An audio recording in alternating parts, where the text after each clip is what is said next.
The annexation of Crimea 4 years ago, Russia has taken on a larger role on the world stage. From the conflict in Syria, the allegations of meddling in foreign elections, to Moscow's influence seems to be everywhere these days. And for more now on a re-emergent Russia, let's bring in CNN contributor Jill Doherty from Moscow. And Jill, as I mentioned, a few of those things, obviously, a lot of the influence that Russia has had on the world stage have not been for good reasons. Some have led to serious sanctions.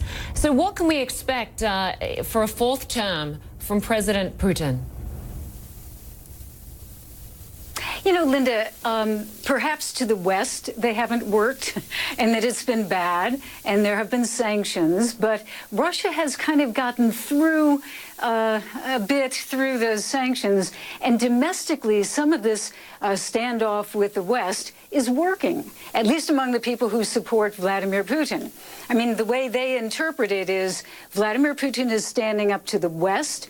He is pushing Russia's interests on the international stage, and they're proud of him for doing that. So although it may seem counterintuitive, I think, to some in the West, here it sometimes works. But one of the problems is, just a couple of weeks ago, the president gave a speech, major State of the Union speech, so to speak, and he talked about Russia falling behind, that if it doesn't do economic reform, he was talking specifically about technological reform, I should say development. And if Russia does not get with the program on that, it will definitely fall behind and be left behind a whole lot of other countries. Now, if he really believes that, that means that he has to do some economic reform, that the government actually has to try to encourage IT development, etc. The question is out whether they can really do that, whether they can foster it, because usually the approach is top down as opposed to bottom up.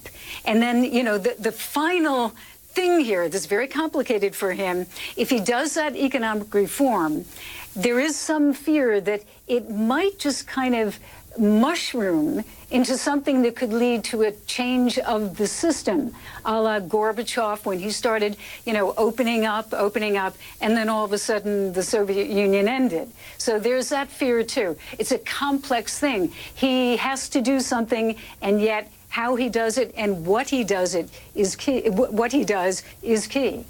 And Jill, we're just seeing the latest exit polls. He has over 73% of the votes that have been counted so far. You, of course, have lived on and off in Russia for decades. Putin, we know, has been in power either as prime minister or president since the year 2000. Just give us a sense of why you think he is so popular there. Well, you know, I alluded to some of it, Linda, and that is that people who support him say he brought Russia up from its knees. Russia is standing tall. It's part of the world now. It's a major player. And maybe the West doesn't like it. Maybe people don't even like Russia, but they respect Russia. And that's pretty much the viewpoint, at least of those who support him. There are a lot of people in the opposition who think really very differently about the president. I think also, don't forget that in the beginning, especially right after Boris Yeltsin, Vladimir Putin was able to improve the economic situation of many Russian citizens, and they still remember that. They remember the bad old days in the 90s when there wasn't even enough food. And I think those would be, and then also one other thing, I was talking with some Russians just today about this, that finally, when they had Mr. Putin, they had a president who was vigorous, strong, not unfortunately like Boris Yeltsin, who had a drinking problem. So they were finally proud and not kind of embarrassed about their leader on the world stage. That still continues, at least among people who are a little bit older and who remember those days of Yeltsin. So I think for all of those reasons, and perhaps more, that's why they like him. And of course, still the main opposition figure, Alexei Navalny, did not get a chance to run in today's election. He was banned from running.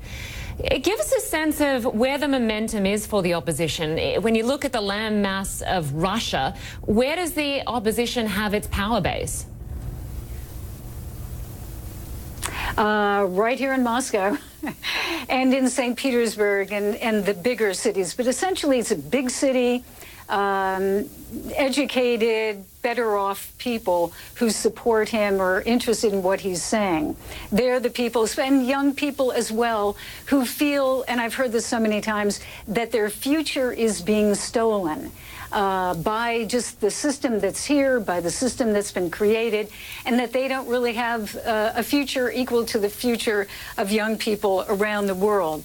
There is a frustration among some people, young people, I think small business people who don't feel that they can really thrive the way they would like to.